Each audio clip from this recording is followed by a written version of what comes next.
Muy buenos días a todos. Continuamos entonces con la serie de entender la ley de Dios a lo largo de toda la Biblia y cómo los 10 mandamientos se ven reflejados explícita e implícitamente a lo largo de toda la Biblia y en el Nuevo Testamento también.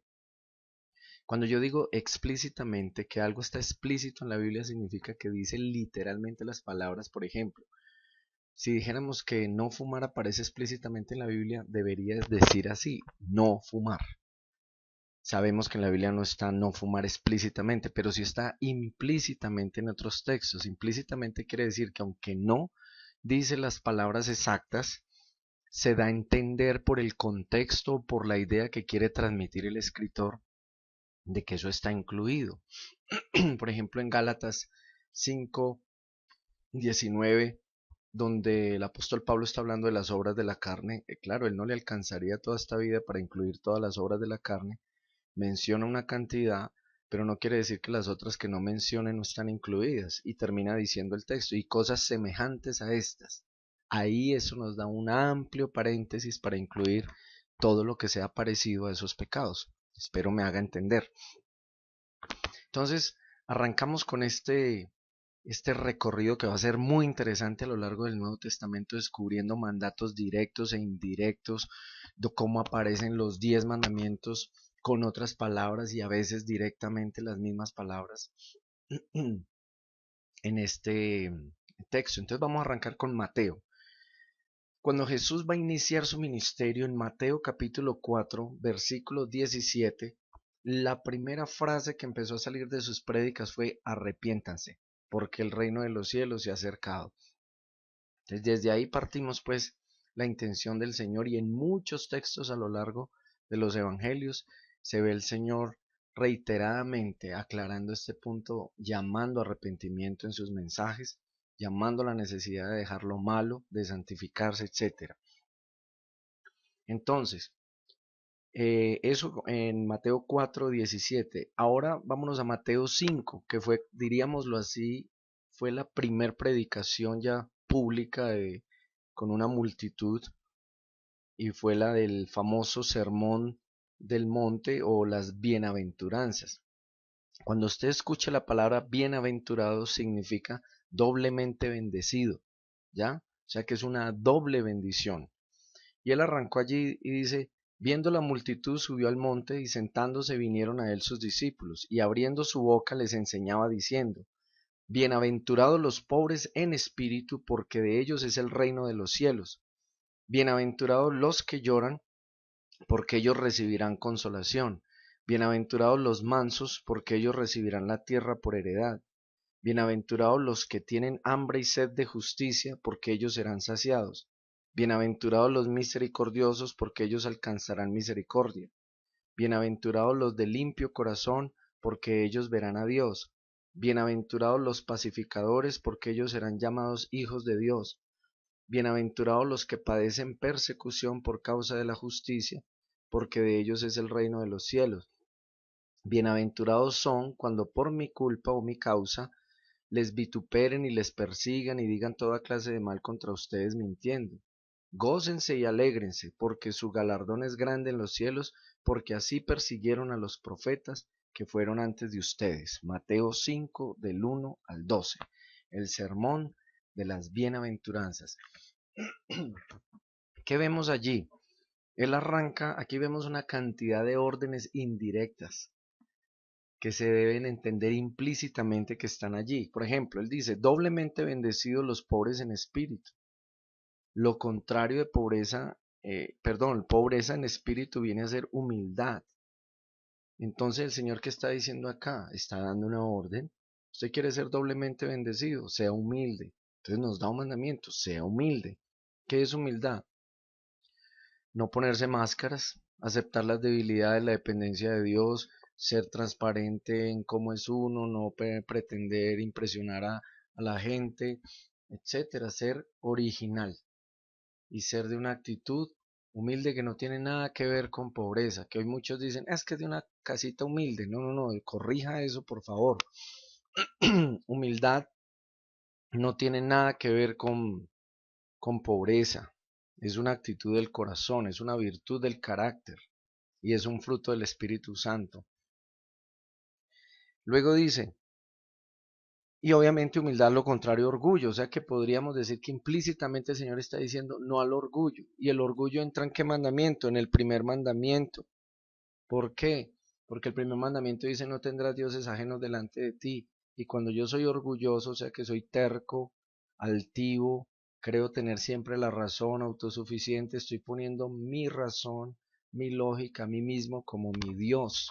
Eso es un falso Dios, o sea que ahí estaría implícito el primer mandamiento. Ahora bienaventurados los que lloran, porque ellos recibirán consolación. En otras palabras implícitas está diciendo, tengan sanidad emocional, sean maduros emocionalmente, sanos emocionalmente. En últimas, no reprimas sus emociones, expréselas, permítelas sanar. Perdón.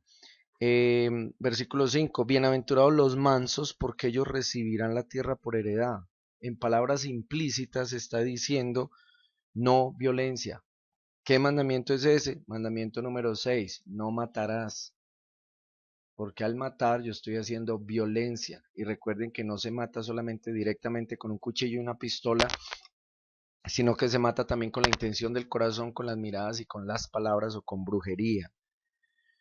Versículo 6, bienaventurados los que tienen hambre y sed de justicia, porque ellos serán saciados. En últimas, la palabra que está diciendo allí es que si uno está con hambre y sed de justicia, ¿es por qué? Porque hay mucha injusticia y está trayendo consecuencias, y la injusticia es una de las principales raíces de iniquidad. Entonces el Señor indirectamente nos está diciendo no a la injusticia, no me gusta la injusticia.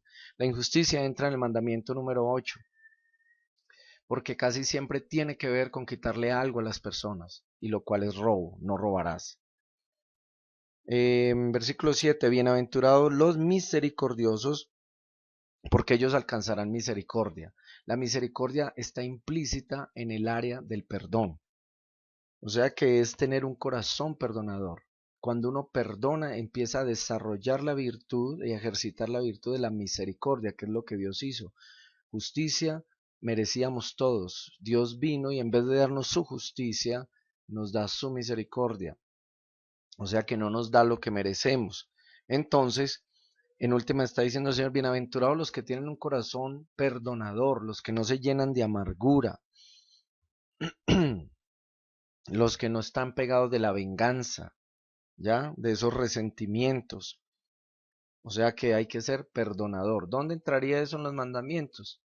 También en el mandamiento número 6, no matarás, porque cuando yo no perdono, estoy matando a la persona, la tengo atada y la tengo agarrada con mis juicios, mis críticas y mi deseo de venganza.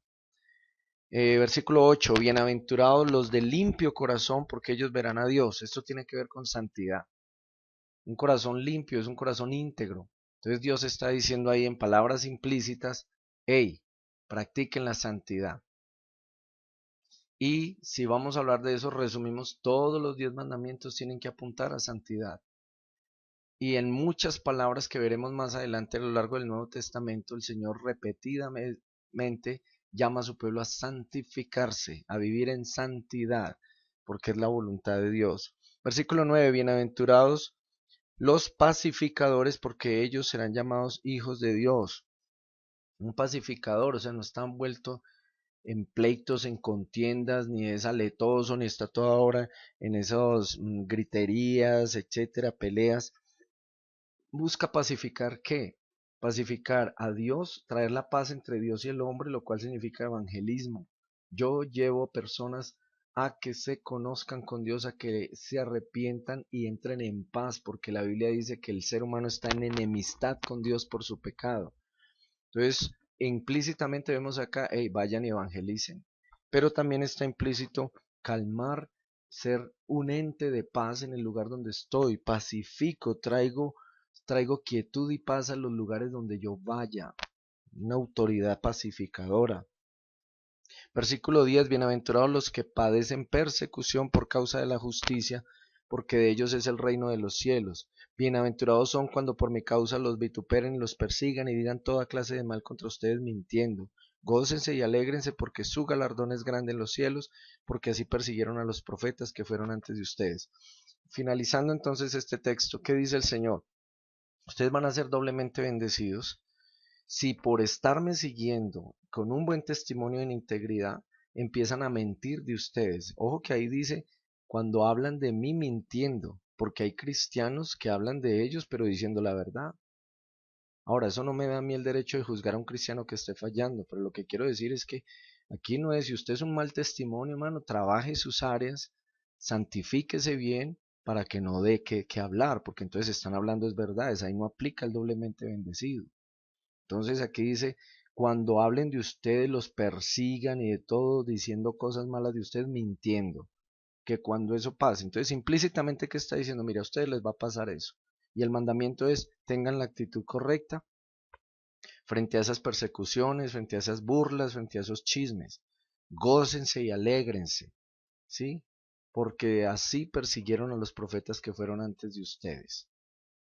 Entonces nos está diciendo, hey, los van a perseguir, tengan la actitud correcta. En última nos está diciendo allí, no les devuelvan mal por mal. Y eso entraría en el mandamiento, el de ahora, sexto mandamiento, no matarás. O sea, no se levante contra ellos pagándole lo mismo. Entonces, hoy los dejo con ese texto, como podemos ver en Mateo 5, ya arranca el Señor. Entonces lo que pasa es que nos volvemos muy literales y que si no vemos la palabra exacta, explícita, diciendo no tal cosa, entonces que no está y que no es valedera. No, aquí les estoy mostrando lo que el Señor quiere decir detrás de esto. Él está ahí ya mandando una cantidad de mandamientos implícitos, porque sin obediencia y sin santidad nadie verá a Dios. Que el Señor los siga bendiciendo, que estas palabras el Espíritu Santo las siembre en su corazón, les dé convicción de pecado y nos ayude a abrir los ojos a la realidad espiritual y a la necesidad de santificación. Bendiciones.